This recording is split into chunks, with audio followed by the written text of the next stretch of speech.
Terdapat tujuan daripada eksperimen ke-6 itu yaitu untuk menelusuri faktor atenuasi dengan variasi bahan penahan partikel radioaktif menggunakan alat pencacah Geiger-Müller counter.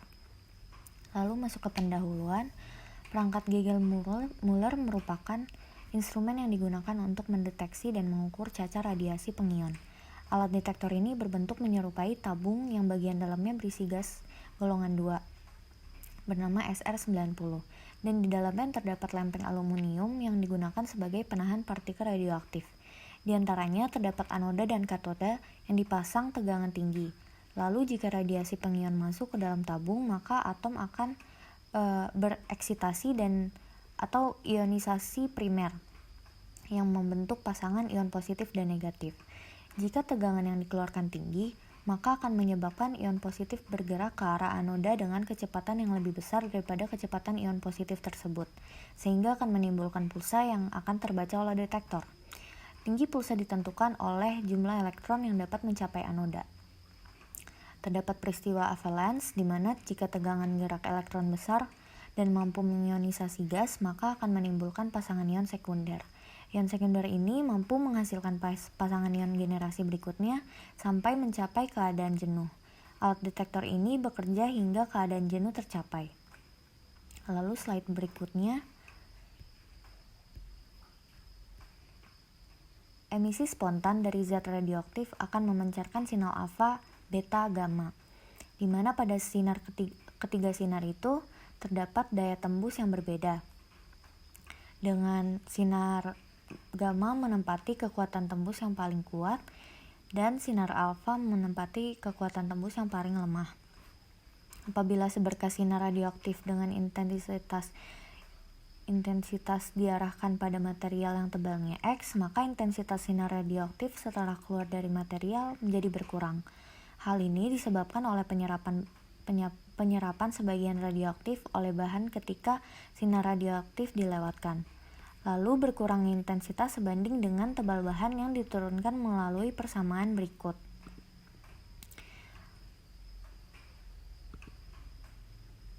Di sini terdapat alat, bahan, serta prosedur percobaan. Pada alat ini merupakan alat counter elektronik dilengkapi dengan speaker dan stopwatch tools. Lalu di sini terdapat tabung detektor Geiger-Müller counter. Lalu terdapat lempeng aluminium dengan beda ketebalan yang digunakan sebagai bahan penahan saat pencacahan radioaktif.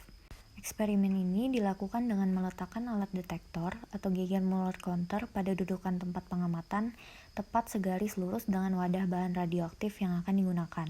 Kemudian melakukan percobaan dengan tebal material penghalang yang berbeda namun jenis penghalang sama, yaitu aluminium. Sebelum dilakukan pencacahan dengan menggunakan radioaktif dan material penghalang, dilakukan terlebih dahulu pencacahan background radiasi kosmik untuk selang waktu setiap 1 menit sebanyak 5 kali. Hasil dari pencacahan ini disebut IB. Setelah didapatkan intensitas background, kemudian dilakukan pencacahan radioaktif tanpa bahan penghalang. Hasil dari pencacahan ini disebut IP. Selanjutnya diletakkan bahan penghalang pada dudukan di atas bahan radioaktif dan dilakukan pencacahan setiap 1 menit sebanyak 5 kali. Namun, mengganti bahan penghalang dengan tebal yang berbeda dan lakukan pencacahan setiap menit selama 5 kali, lalu mencatat seluruh data pengamatan di tabel data.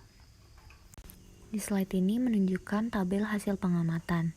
Tabel di sebelah kiri terdapat IB dengan rata-rata 17,2 yang menyatakan bahwa pada lingkungan tempat pencacahan terdapat sumber radioaktif yang diindikasikan berasal dari radiasi kosmik. Lalu di sebelahnya terdapat nilai rata-rata intensitas material tanpa penghalang sebesar sekian. Dan untuk tebal aluminium yang bervariasi sebesar sekian didapatkan hasil intensitas rata-rata secara sekian. Lalu terdapat tabel yang berada di sisi kanan, yaitu terdapat X dan I0 per I, yaitu digunakan untuk memplot grafik. Pada slide ini terdapat grafik yang dihasilkan dari X terhadap ln I0 per I, di mana pada grafik ini menunjukkan hasil yang cukup linear, dan didapatkan persamaan sebesar sekian.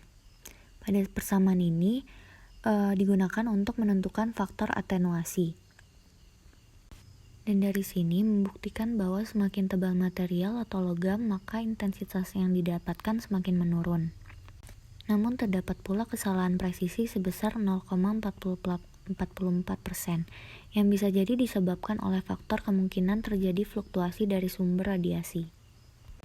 Slide berikutnya yaitu kesimpulan. Berdasarkan percobaan yang telah dilakukan, dapat disimpulkan bahwa semakin tebal material, maka intensitas yang didapatkan semakin menurun.